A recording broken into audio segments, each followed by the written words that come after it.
Their face is getting hot, their hands shaking, a light sweat forming on their brow. And then they're here. I'm Paul Sun-Hyung Lee. Some of you may recognize me from CBC's breakout comedy Kim's Convenience. There, I deal with the fictional struggles of running my own business. I'm also the ultimate Dragon's Den fanboy, and tonight, I get to do something I've always wanted. Well, here we are. Wow. Back at the Dragon. You ever think you'd be back here? This is the shoe. On this special episode... And last but not least, we're gonna put a stick in the packet. A stick in the packet. Look at how big you are. Okay, well, let's roll a clip. We'll be inside the den with former pitchers, talking about the real struggles and what was going on inside their heads while standing in front of the Dragons. I'll give you $250,000. That was somebody handing us a lifeline. Yeah. Literally handing us a lifeline. Thank you very much. We'll also hear from the Dragons, what motivated their reactions and inspired their partnerships. I believe that the most important thing is the individual shows sincerity, honesty, and has skin in the game. So if you've ever wondered what it's like to pitch to the Dragons, stay tuned for our guided walkthrough inside the den.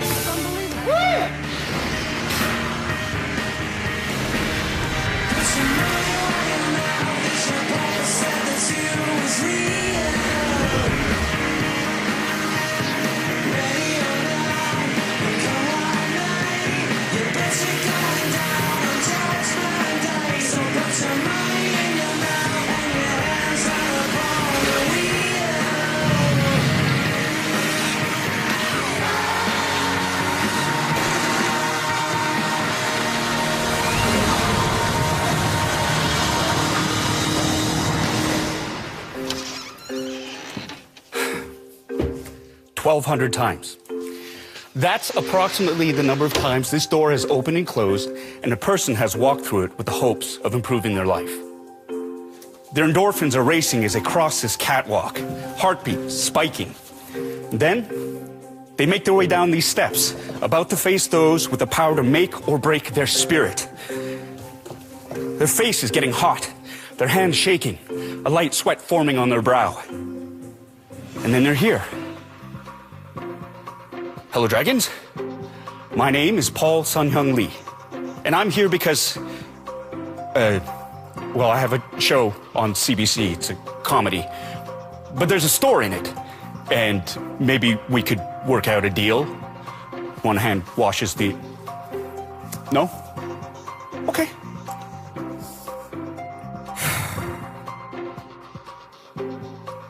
See? I'm not even doing it for real, and I'm already on edge. Well, welcome back. This is amazing. It's been a while. Our first guests inside the den are Colleen and Daryl Bachman. All right, here we are again. Here we are. Yes. Well, it seems like it was yesterday that we did this, though. Well, let's take a look at it right now. Yeah. The husband and wife team were the first entrepreneurs to ever walk away with $1 million deal. But they planned their pitch to the finest details. And you're matching outfits, guys. Yeah. That's very professional. That's what we did.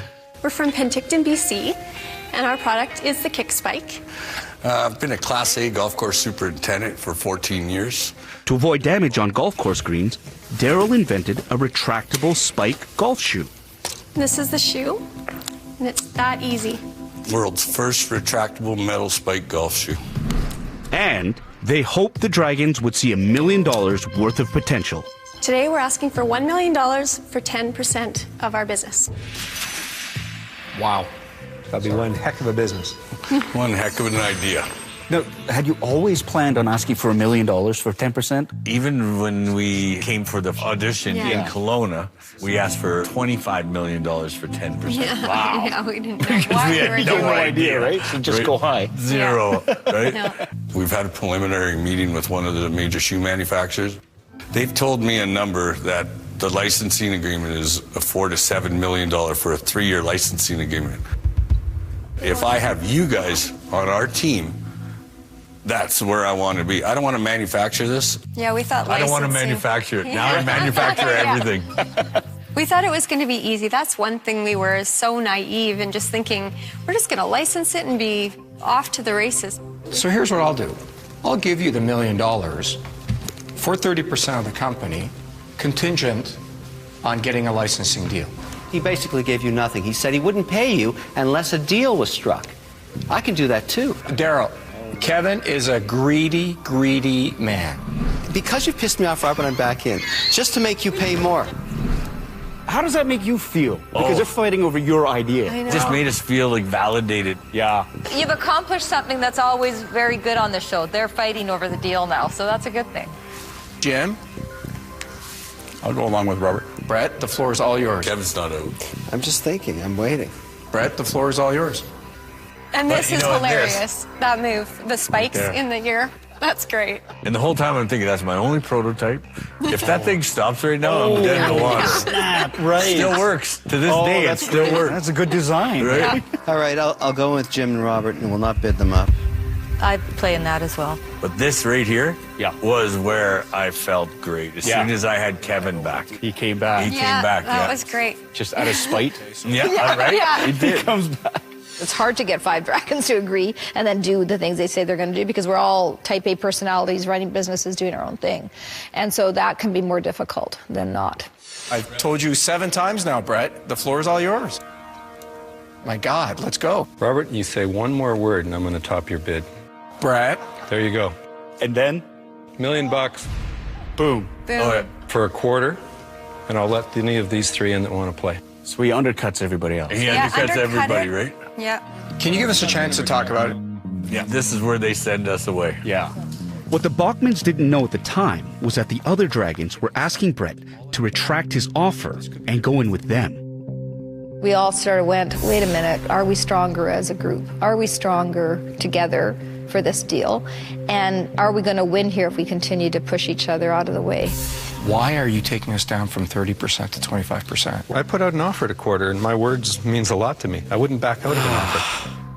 That was really upsetting him. To have to go back up to 30% was like wrenching at him. He did not want to do that. And you could tell that. You can see it on his he face. did not He wanna hates do the that. idea of having to go back on his word. Yeah. Exactly. You know? So, Brett, can I deliver you as part of the deal at 30 if he lets you off at 25? Yeah. Yes. All right. Let's proceed. All right, bring him back. You going to speak first? Oh, yeah, I have to. All right. So I put an offer for 25% of the company, $1 million. So what I'm going to ask you to do is let me off the hook at that offer. And I want to participate with the rest of them at 30%, but you'd have the full force of all 5 of us playing. Well, I'll let Brett off if he wants to retract that. That's fine. I appreciate that. It was definitely worrisome because we wanted everybody to get along and move this thing forward. And wasn't anything. Well, you know, through this process, we learned that people don't get along. But it was kind of interesting how it turned into a moral dilemma between the dragons. You know, it went from, okay, we're going to do a deal for this amazing technology to kind of a moral thing slipped in there with the 5%. Do you think there's anything different you would have done? Like, just in a hindsight now. Nothing. Looking back, nothing Honestly, different. No, it eh? went when so it came perfectly. to Dragon's Den, Yeah. no, nothing. No, it's a deal. And you guys, this was the first $1 million deal with all the dragons ever. Yeah. Right? The first one. Yeah. It didn't go through. It didn't get past the due diligence. Right. But for an entrepreneur, a new startup company, to have an opportunity like this, you can't get this kind of opportunity anywhere. Right. And there's my And kick. the kicks, yeah. There you go. Yeah. I can still do that too, Yeah. Paul. Yeah. So the deal originally for the kick spike was it was golf oriented. Yes. Right? And so Yeah. what happened to shift it away from the golf shoe? You know, that's really half of 1% of the market we're after. When it comes into winter footwear, it's like that's where the market is. Right. Because not everybody plays golf, but No. everybody needs to walk. Everyone needs to walk. Yeah. Yep. And now it's a retractable metal spikes in a full winter boot. So when the button's in, the spikes are in. Right. And then once you click the button like this, the spikes are out. So when you're going in and out of buildings, ice, snow, it's just that simple to go on and off. Yeah. So what lesson do you think anybody who'd want to pitch on Dragon's Den, what advice do you have for them? People come up to us all the time. I thought about that, oh, that's my idea. But they didn't go for it. So you have to have passion and drive and take a risk. Thank you so much for coming, guys. Oh, thank you. Oh, really appreciate it. Awesome. You guys are such an inspiration. Thank you. Can you do the kick like last time? Okay. First, we're going to think outside the package. Then we're going to push the envelope. Push the envelope. That we take to the next level. Hit the ground running. Think big, start small. You know, when kids come in and they've perfectly prepped their pitches, it's like pure joy. I just want to like tape it and show it to all the adults and be like, guys, if a 7-year-old can do this, you can too. And last but not least, we're going to put a stick in the package. A stick in the package. Oh yeah, baby.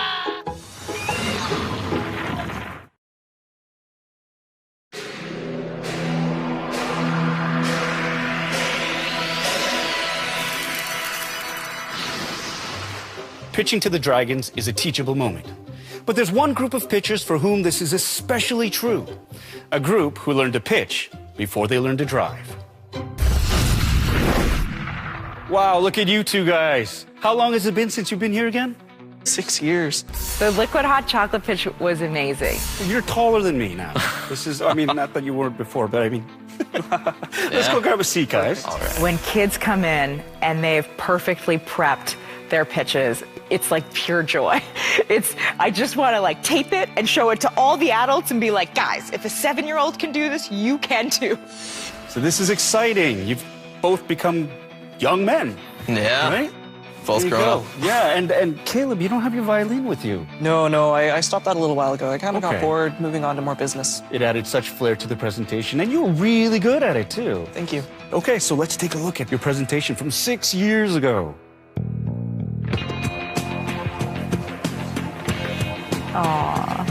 Hello, Dragons. My name is Lars. And my name is Caleb. We are here to ask you for $50,000 for 75% of our company. What's it like watching yourselves from 6 years ago? It was an awesome experience. Everything. I'm really proud of it. That's good. Here's what we're going to do. First, we're going to think outside the package. Then we're going to push the envelope. Push the envelope. That we take to the next level. Hit the ground running. Think big, start small. Raise a bar. And last but not least, we're going to put a stick in the package. A stick in the package. Oh yeah, baby. I'm sure those kids had some very good coaching from their parents and they had lots of help in building this. But, you know, entrepreneurship doesn't have age limits. It doesn't have limits on where you can start and where you can stop. I mean, you know, I started super early. Jim is as active as ever, and he's 75. And I think the most wonderful thing about the kid pitches is you're able to see that you're truly able to start a business at any age. Here it is. Thank you for bringing the scourge of powdered hot chocolate back to the focus of this nation. All over the suit and everything. All over your suit, the suit. Liquid hot chocolate in a portion pack. No mess, no fuss, no dust. I want to adopt you guys. You're awesome. How'd that make you guys feel? I would have been happy. Yeah. Almost sent in the papers. Maybe powder makes a lot of sense. It's lighter, it's more compact, takes up less shelf space. Maybe that's why you have to live with the slings and arrows of using powder, because it's cheaper. What kind of pushback were you expecting? Like, were you expecting that? A little bit, but we had watched Dragon's Den episodes before, and so we knew what kind of a guy that Kevin was, and so we knew that we could expect something like that from him. He had some good points, especially with the weight issue, but you got to think of the product that you're offering. If you're offering a premium product, it does come at a cost. Right. With our thing, we want to have either a stir stick and have that perforated section, and no one has the right machine. So we would need $50,000 to make our own machine. How did you know the machine would cost $50,000? We looked into it. You guys anticipated every answer for every question that they would pose to you. Like, how did you guys do that? We'd watch different episodes on YouTube or on TV, and then we'd actually write down the questions. Okay. And then what we did is we saw which ones were common, uncommon, kind of off the beaten path, if you will.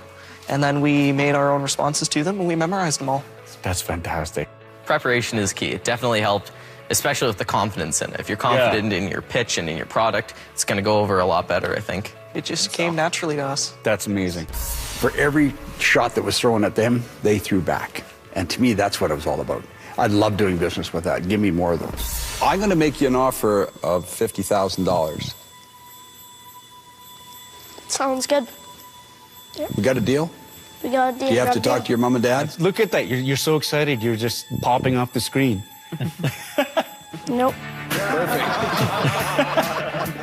this generation will totally transform the type of companies that we can build. And when I see, you know, kids being ambitious at a young age, learning these early principles of entrepreneurship, I just can't imagine what they're going to do when they sink their teeth in when they're 18. We're going to do some business together. Thank you. Does powdered hot chocolate, is that still a hot topic for you guys, or have you moved on from that? Well, it's still something that gets us a little bit riled here and there. We did do cold calling. We actually knew through a couple friends of ours. He's a local store owner. He owns the Petersburg Independent Grocer. Okay. Anyways, he told us that he'd love to have our product. Okay, that's great. Unbelievable. Unbelievable. So, what do you think you learned from that experience? Just going with an idea. If you've got something, you're passionate about it, definitely go for it. You're still very, very young, and you guys are doing so much. It's amazing to see that. What are you guys up to right now? Actually, after the den, I was inspired in business and what to do. So at the young age of 15, I took the H&R Block tax course. You were 15? 15 years old. So you were the youngest? As far as I know, the youngest to complete the course, the first and second level, as well as work for them. That's incredible. Wow. I actually have plans to be a CPA, so I got to get my business degree, go to school, gain that, and become an accountant. Man with a plan. Mm-hmm. And then how about you? I've taken the online world with eBay selling. Okay. I've also done independent contracts with coding and websites. I work for 8-digit silhouettes. So the suits that you wore for the pitch were specifically made for the pitch? They were. And they were your first suits? Yeah. Do you guys still have them? We do. Okay. Got them right here. Oh, wow. So, there you go. We've grown. Look at that. Hold them up. Let's Definitely. see. Yeah, they could still kind of fit, no? Just got to squeeze in there a little Yeah. All right. Thank you so much for coming. Absolutely. Pleasure to meet you. Pleasure to meet you as Pleasure's well. all mine. You guys are an inspiration. Thank you so much. Thank you. I have said several times to people, don't do the deal. I have definitely been on record in the den saying, you don't need money, don't take this deal. I never thought hearing Arlene say I'm out would be so sweet. Is this the moment where you suddenly realize maybe what we want isn't what we want? Yes, it was kind of there, yeah.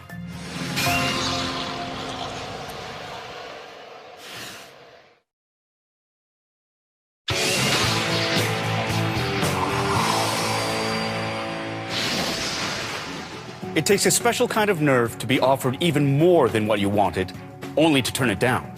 But over the years, we've seen plenty of people stand here and get what they asked for, only to realize it wasn't what they wanted after all. I've had people where we all won the deal and they walk out of here. I have said several times to people, don't do the deal. I have definitely been on record in the den saying, you don't need money, don't take this deal. Two of the ones that got away are Kathy Young-Keefe and Kim Renton, inventors of the Envy Pillow. Hello, Dragons. We're the co-creators of Envy Pillow, and we're here today to ask for $100,000 for 20% of our company. These two agreed to relive a pitch that probably kept them up at night. I look scared. Now, people have said that we looked very comfortable, but our hearts were racing. Yeah, it was probably the most traumatic thing I've done in my life. Yeah. Really? Yeah. Now, chances are you did this in bed last night. This is Kathy, my business partner, doing it. Look at that reaction. And this is my business partner, Kim, doing it. I love it. Whose idea was it to take the photos? That's a funny story because they actually told us we don't really want any props, but we sent the PDF of our faces squished. And what was their answer, Kim? How big can you make these? And when we sleep on our faces at night, we age ourselves. And that is why I don't sleep. That was a good reaction from Arlene, though, wasn't it? Mm-hmm. That's why I don't sleep. She was your initial target, too. Yeah, that she was, she was because a fellow woman, and, you know, she'd see that. And, you know, a marketing wizard. Mm-hmm. We'd like to ask a couple of dragons to come down and jump into bed and show us. Arlene and Michael. We'd like you guys to be a happily married, mature couple. A happy married, mature couple. No, the mature part I'm worried about. I know. They were goofing around. And we were trying to educate them. We were trying to get the message across. It's like picking the funny kid in class. Yeah. Oh, this is so sweet. This is the one pillow. She really did demonstrate it nicely. Versus that. Yeah. I actually felt pretty good. I'm not gonna lie to you. It's funny because Michael gets out and says, I actually felt pretty good, but he's actually on the bad pillow. 75% of us prefer to sleep on our But side. have you got any actually formally done tests around the pillow and its impact? You can't do a double-blind study on a pillow, but we've sold 8,000 units in over 100 clinics across Canada and the U.S., all in the specialty market of dermatologists, plastic surgeons. That's a fantastic response. I'm good friends with Christine McGee at Sleep Country. There's only one place you need to go, and it's to her. Yes, that's true. You know, you talk about the mattress people, they have the pillows. Just approach them and let them do the marketing for the pillow because they're in the bed business anyway. Yeah. It's this intuition, I guess, that you have as an investor. You listen hard for the little things that people sometimes don't even realize they're saying. Have you talked to Sleep Country? We really haven't, no. And then when we ask them, you know, kind of who have you spoken to, where have you gone, you know, they basically admitted that they hadn't had the courage to pick up the phone and call anybody to see if they would carry the product. So what was their money going to do? What was our money going to give them? Was it going to give them courage? No. It wasn't going to give them courage. Did they expect me to pick up the phone and make the calls to them?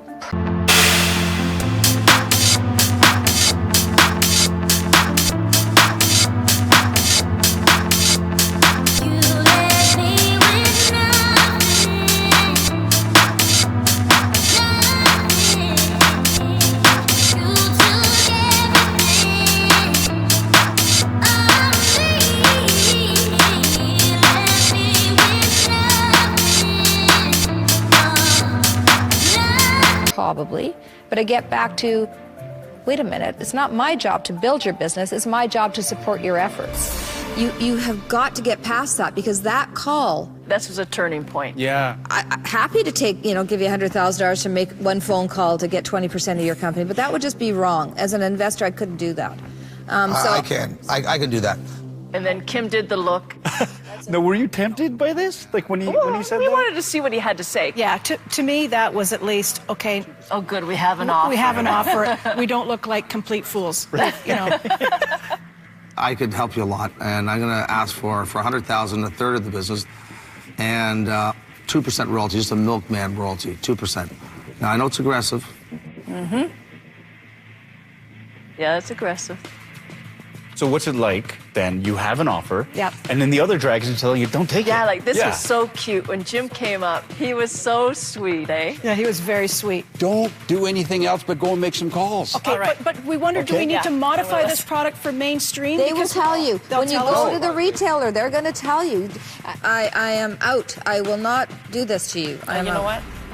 I never thought hearing Arlene say I'm out would be so sweet. Is this the moment where you suddenly realize maybe what we want isn't what we want? Yes, it was kind of then, yeah. But I don't think it's as simple as grabbing the phone. You've still got to be able to sell. You both seem reluctant. So I'd be thrilled to be involved. So I will do it for the $100,000 for 20%, but I want a 5% royalty on top of the 20% equity stake. Oh, we got a few offers here. Yes, we do. Jim. This is funny, this part. For 20%, I'll give you what you can for.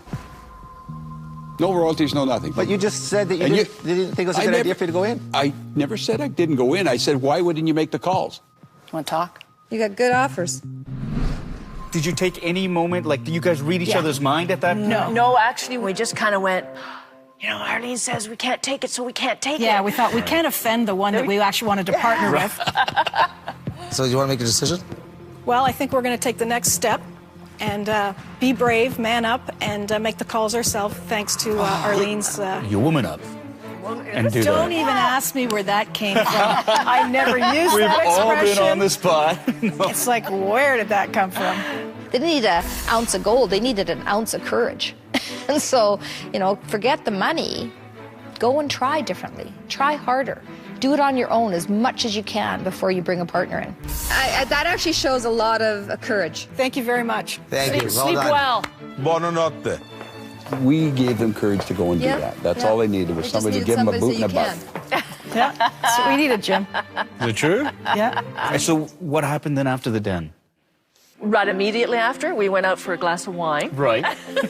Toasted to your success. Toasted to ourselves. It was kind of like that, if there was such a thing as a bucket list at the time, it seemed like a bucket list thing to do. Yeah. After we were aired, it doubled our sales. Yeah. We were thrilled with the results.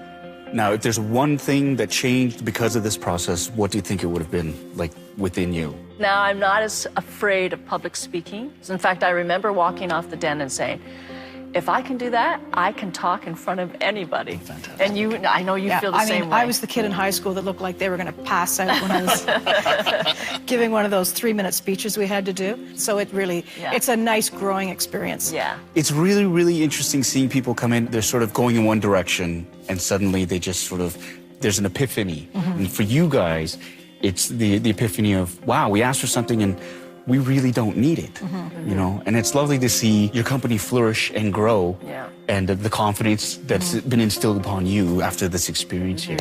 It's been an absolute pleasure. Thank you. Yes, it has been. I was a cyclist run over by a drunk driver. And that's what led to the invention of the heft. When I see people come in the den that have created a business out of something that affected their lives, I really applaud them. I'll give you $250,000. Financially, we were in a tough spot in my family. I wasn't working because of the back. Right. And so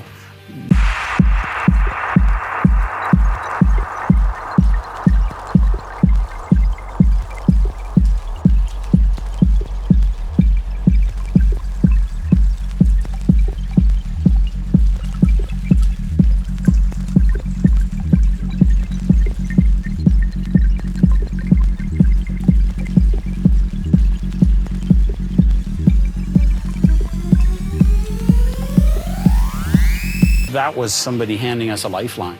$250K is, he goes and does whatever he wants. You can do whatever you want with that. Wow.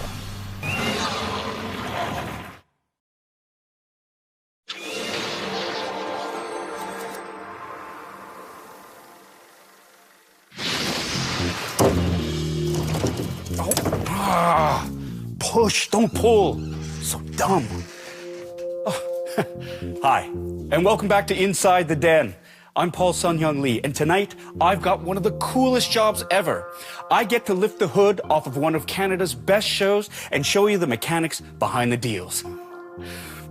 If I could learn how to get on set and off set without hurting myself, because it really kind of stings. If a sign of strength is someone who can turn their adversity into success, then few are as strong as Marco Longley of Richmond, BC. Well, welcome back. Yeah, we've got a spot reserved just for you. These are new. I believe that the most important thing is the individual shows sincerity, honesty, and has skin in the game. When I see people like that come in the den that have created a business out of something that affected their lives, that could potentially and has potentially affected many others' lives, I really applaud them, because that's a hard thing to do. No, I remember standing there trembling. Yeah, I can imagine. Well, I can't. Let's roll a clip. My name is Marco Longley, and I'm from Richmond, British Columbia. I've invented a product called the heft, and I'd like to offer you a 10% investment for only $25,000. The heft is the fastest and easiest secondary handle in the market. There's no moving parts to pinch. There's no tools required for attachment, and it's incredibly fast. 5 hand-carved prototypes. Hand-carved? Hand-carved out of locker foam in my garage, and plumbing pipe. I've had severe back injury. I was a cyclist run over by a drunk driver. Whoa. And that's what led to the invention of the heft. I've had 6 major surgeries, and I'm about 4 months out from a spinal fusion. Holy. So for me, this is a quality of life device. Yeah. Absolutely. Like Mr. O'Leary, I've got a really bad back. I'm waiting for my 13th surgery now. Right, wow. So I knew if I could connect with Kevin, I knew he would instantly connect with it. Right. I actually give anybody kudos when you come in and you try to subconsciously play into our emotions, play into what we are biased towards, because I think that it absolutely shows that you are willing to work with us, and that you yourself are a smart person because you came in researched about why we invest. Wow. It is the fastest attaching secondary handle. Wow. That's like a turning point right there. Right? Yeah, it's just like the wow moment. Yeah, invented. absolutely. Yeah. That's the brilliance of it. It's so simple. There's nothing convoluted about it. No. It's one of those, why didn't anybody think of this before? That's the #1 comment I get all the time. Yeah. How's that working? It works. My friends that have watched it said, why was O'Leary nice to you? We had no sales, no marketing plan, no business plan. We just had patents. Right. That's it. That's all we had. And he was nice. I'll give you the $25,000 as an advance in a partnership, 50-50.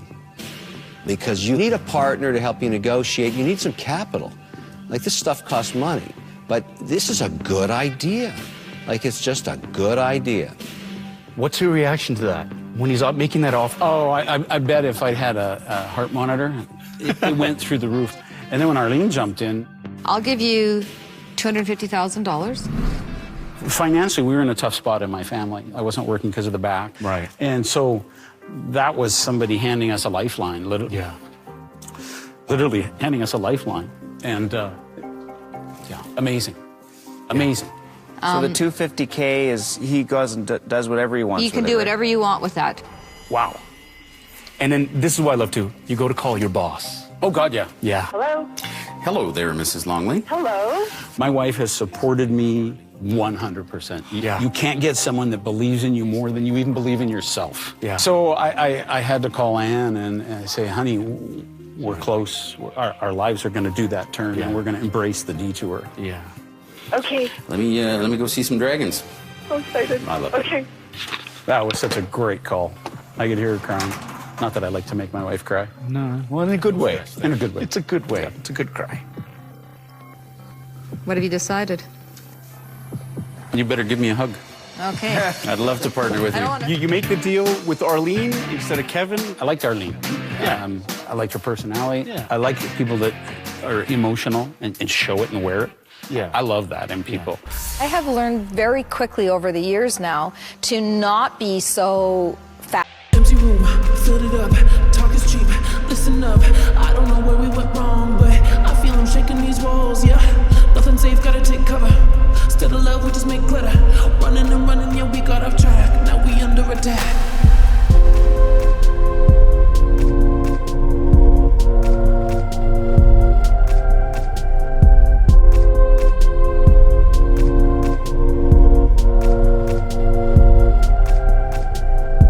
To judge by appearance and to listen intently. And so I would say it's less about how they appear by far, and much more about what they say in their story. Showing emotion is not wrong. You know, I think that empathy is one of the strongest personal traits that someone could have. And if you have that, you will also motivate the person who needs that motivation. Good guy. Oh, cry me a river. That changes his I would life. never sell my future, ever. And Arlene was spot on. It changed our life. I was in a state of shock. I just cannot believe this happened. And that statement would shift our life to, my God, there's a little less stress in our world. And never fathomed that that might be an opportunity. Yeah. But it didn't work out the way he expected. Outside the den, the deal with Arlene fell through. Undeterred, Marco reached out to other dragons. I wrote each of the dragons a handwritten thank you letter. And I sent it to all the dragons. Chili called me. And he says, nobody says thank you today, especially in a handwritten letter. Chili says, I want to know more about that business. The next morning, we had breakfast. I brought Chili up to speed on where we were at, and he said, give me 2 weeks. That was it. We talked for about an hour and a half, and he says, give me 2 weeks. And 2 weeks later, the phone rang, and then our life went left instead of right. And he just said, I'm in. Wow. That was it. That was the message. No fluff. Just all business. I'm in. That's great. What lesson do you learn from all this then? You know? Never, ever give up. We could have quit at any point, and it would have been easy to walk away. Yeah. Couldn't. Had too many people believing in me and the project. And I knew, having a bad back, that this will help people. Do you know what changes people's lives? Is heart. Yeah. And you've got a heart. Yeah. Thank you so much for sharing your story and coming back. My pleasure. It's been an absolute honor. My pleasure. First 7 months I worked for Tim Hortons. Parven is awesome. He told us this story about how he came to Canada, how he worked in the Tim Hortons, how he understood the Canadian palate from his time serving, and that he had built this whole business on his own for $25,000. The saffron one is delicious. Thank you. He was one of my favorite entrepreneurs to back, and one of the greatest stories that we've seen on The Den.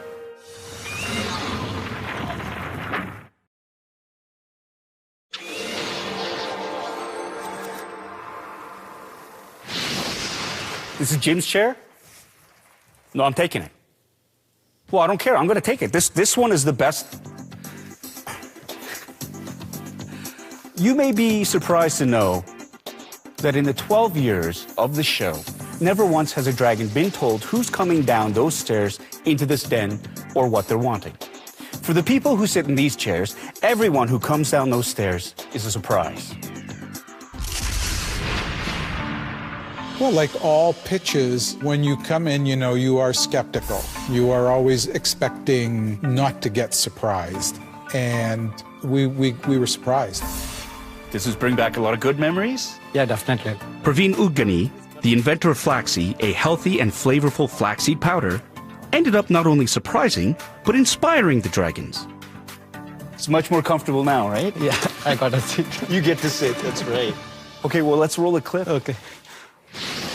We are now preparing our sample for dragons. Hope they love it. I never imagined that one day I'll be here. How do you feel at this moment, just before the pitch? At this moment, I was prepared. We're about a minute away. When I was standing before the door, I was thinking like, oh my God, what I have done. Like. Hello, dragons. My name is Parven Udgani from Mississauga, Ontario. I'm a founder of Flaxseed Corporation. Today I'm seeking $50,000 for 20% stake in my company. No.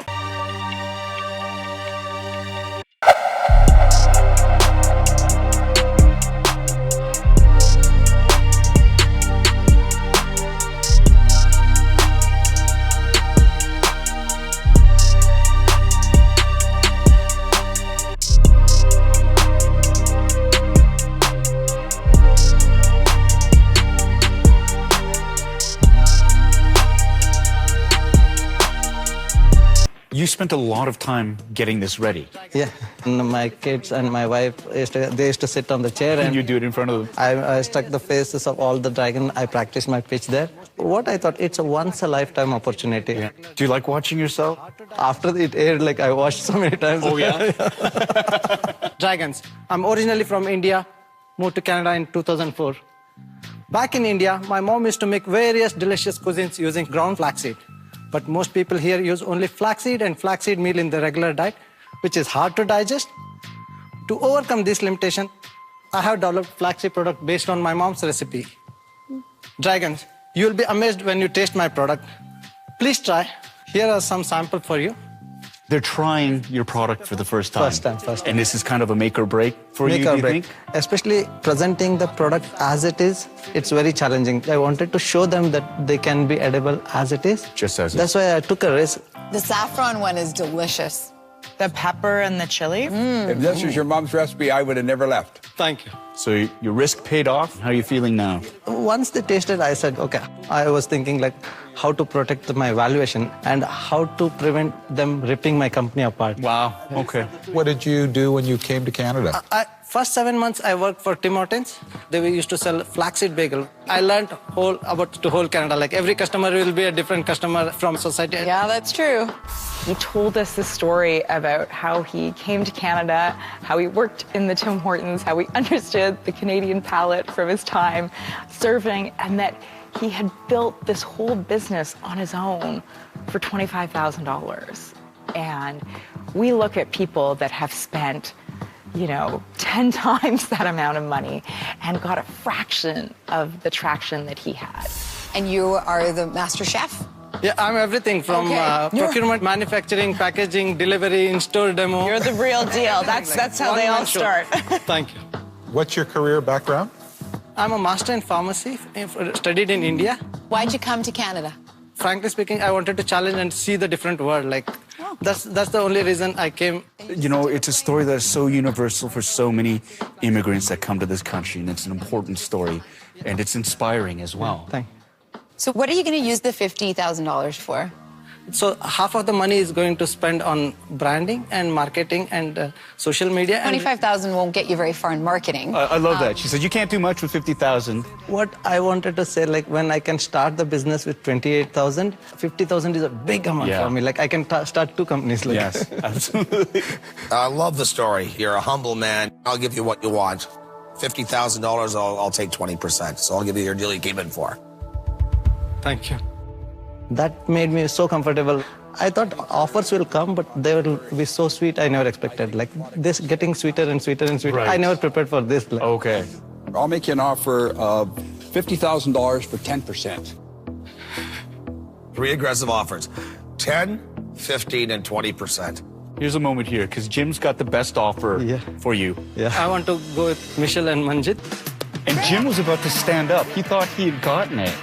You go with Michelle and Manjit. Congratulations. Congratulations. Awesome story. Thank you. When the deals were getting sweeter and sweeter, I thought like, now I got whatever I needed. Like now I had to think which is good for my company. Right. I thought like Michelle and Manjit, they have a strength where I am a little bit lacking. Okay. Even my youngest son said, you said no to Jim, and I said, it's a business decision. Yeah, it's business, it's not personal. Yeah. Well done. Thank you. Good job. Parvena's awesome. He was one of my favorite entrepreneurs to back, and one of the greatest stories that we've seen on the Den. Did you experience any sort of like a boost in sales because of the Dragon's Den? Yeah, definitely. Next day afternoon, I started getting a call from the stores. We need a stock. Yeah. And a lot of sales as well as a lot of emails and phone calls. People called me and said that you are living my dreams. Keep it up. Oh, that's amazing. So I received plenty of emails, which even said, thank you for coming to Canada. It was very emotional. But they said 10 minutes of your segment made me cheerful for my whole gloomy day. I was touched by such mails I received. It's inspiring. It's inspiring. Because an entrepreneur, you start a certain category, new category, and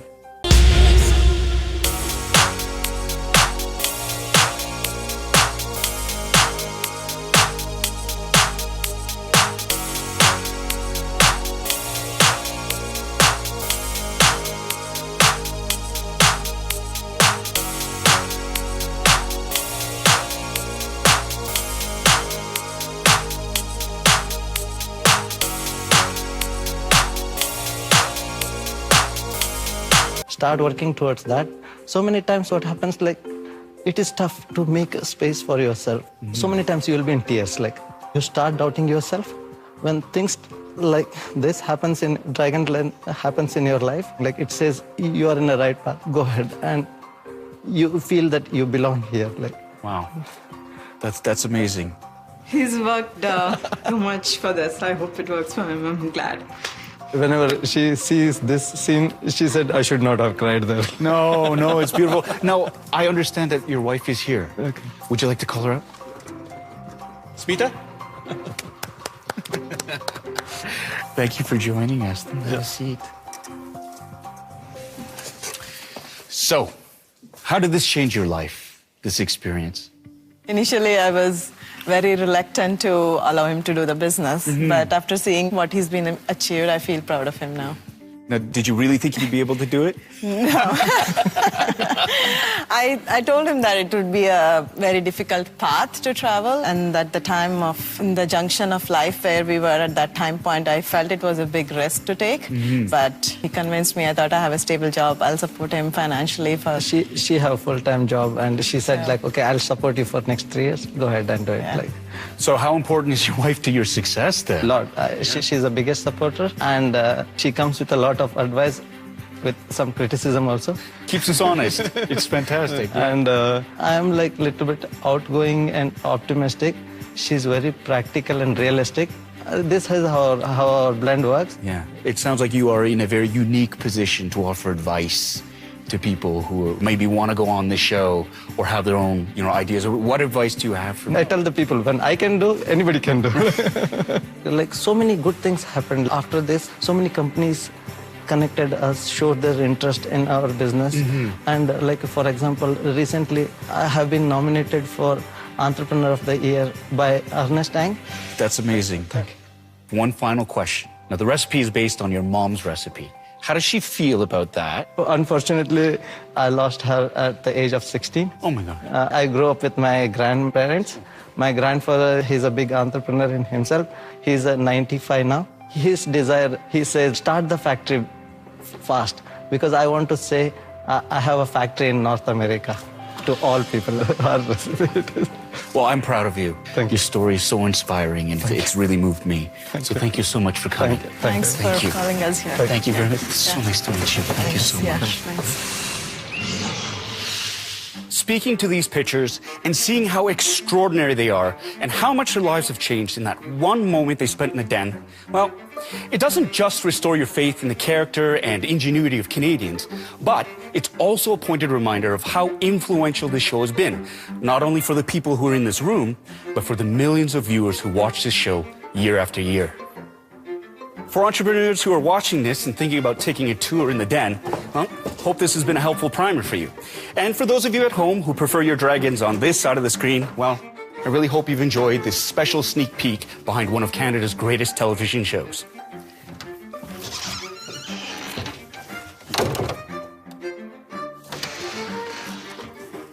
That's not the exit. Just, this way. Nope. Back to the den.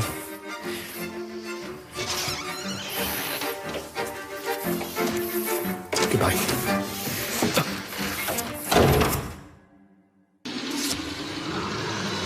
Next time on Dragon's Den. The Electra Mechanica Solo. That is an interesting looking car. The Electra Mechanica Solo is the car that Elon Musk wishes he were building. All right, okay.